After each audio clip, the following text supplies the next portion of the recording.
नमस्कार, मैं हूं Amod Shrivastava. Amazing thought, amazing message, amazing information की दिशा में आज एक कदम और आगे। आज के इस दो चिंतन का विषय है आध्यात्मिक शिक्षा का समावेश और सेवा का फल सदैव ही मीठा होता है। आपको ये मेरा वीडियो अच्छा लगे तो लाइक करें, शेयर करें और लाल बटन दबाकर सब्सक्राइब अवश्य करें। साथ ही बेल आइकन दबाना बिल्कुल ना भूलें। शिक्षा से गरीबी पर भी काबू किया जा सकता है। इसके अलावा यह मृत्यु दर में कमी करने, लिंग समानता को प्राप्त करने, शांति से अपना जीवन यापन करने, लोकतंत्र को मजबूती प्रदान करने और कुरीतियों को दूर करने में भी बड़ी विशेष भूमिका निभाती है। शिक्षा आतंकवाद एवं भ्रष्टाचार से निपटने में बहुत सहायक सिद्ध होती है। विश्व के अनेक देशों में आज भी बहुत से लोग अशिक्षित हैं। उनको शिक्षित बनाने के लिए सरकार के साथ साथ अनेक गैर सरकारी संगठन भी बढ़ चढ़कर हिस्सा ले रहे हैं। प्रौढ़ शिक्षा पर भी जोर दिया जा रहा है तथा इसमें काफी सफलताएं भी सरकार को मिल रही हैं। वैसे आज भारत ही नहीं बल्कि समस्त विश्व में शिक्षा दी जा रही है, वह बौद्धिक बनकर रह गई है। ऐसी शिक्षा में किसी भी प्रकार की आध्यात्मिक शिक्षा का समावेश नहीं दिखाई पड़ता।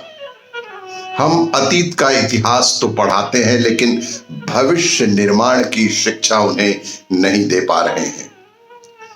प्राचीन शिक्षा प्रणाली जो भारत में थी, यानी आश्रम या गुरुकुल व्यवस्था, उस शिक्षा पद्धति पर यदि थोड़ा सा ध्यान दिया गया होता तो आज समाज के युवकों की स्थिति कुछ और ही होती।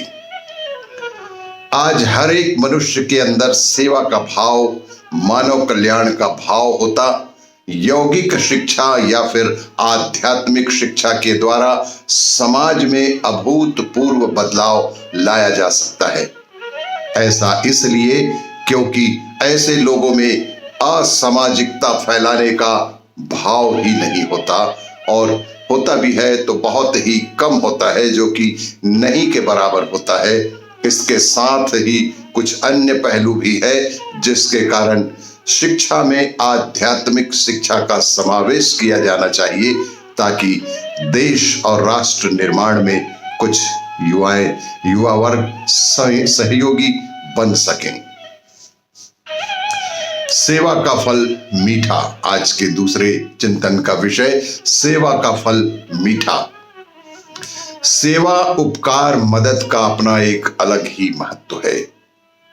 इससे देने वाले को शांति मिलती है और पाने वाले को सुख मिलता है। किसी का जीवन जब व्यक्ति के क्षणिक प्रयासों से संवर जाता है, उस समय व्यक्ति का मन करता है कि मैं ऐसे उपकार और ज्यादा लोगों के साथ करूं। तब आप कहेंगे कि भगवान ने मुझे इतना क्यों नहीं दिया कि दुनिया में हर किसी की पीड़ा हर सकूं, हर किसी का अभाव मैं दूर कर सकूं।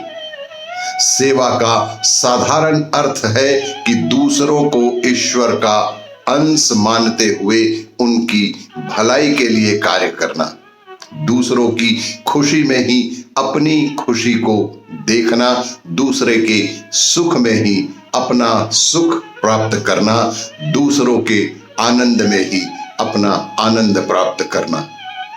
समस्त प्रकार की सेवा का फल सदैव ही मीठा ही होता है, पर सात्विक निष्काम सेवा से ही जीव को मोक्ष प्राप्त होता है। सेवा राजसिक एवं तामसिक भी हो सकती है। जब व्यक्ति कामना युक्त होकर सेवा करता है, वह राजसिक सेवा कहलाती है। वह सेवा दूसरों को हानि पहुंचाने की इच्छा से की जाती है, वह तामसिक सेवा होती है। जो सेवा हम दूसरों को हानि पहुंचाने की इच्छा से करते हैं तो वह तामसिक सेवा की श्रेणी में आता है।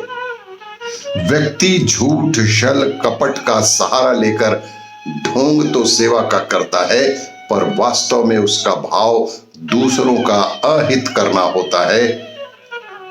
सेवा रावण ने भी की थी, सेवा रावण ने भी की और सेवा हनुमान जी ने भी की। रावण की सेवा सकाम भाव से थी, वह अहंकारी बन गया। हनुमान जी की सेवा निष्काम भाव से थी, रावण का सर्वनाश ही हो गया और हनुमान जी अष्ट सिद्धि, नव सिद्धि, नवनिधि के दाता बन गए, भगवान ही बन गए।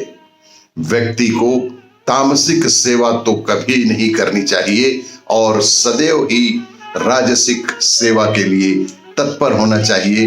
दूसरों के दुख, दर्द और कलेश मिटाने में ही अपनी सेवा की सार्थकता को समझना चाहिए और सेवा के मीठे फल का रसास्वादन करना चाहिए। इसी तरह के और भी जानकारियों के लिए देखते रहिए मेरा वीडियो। लाइक करें, शेयर करें और सब्सक्राइब अवश्य करें। धन्यवाद।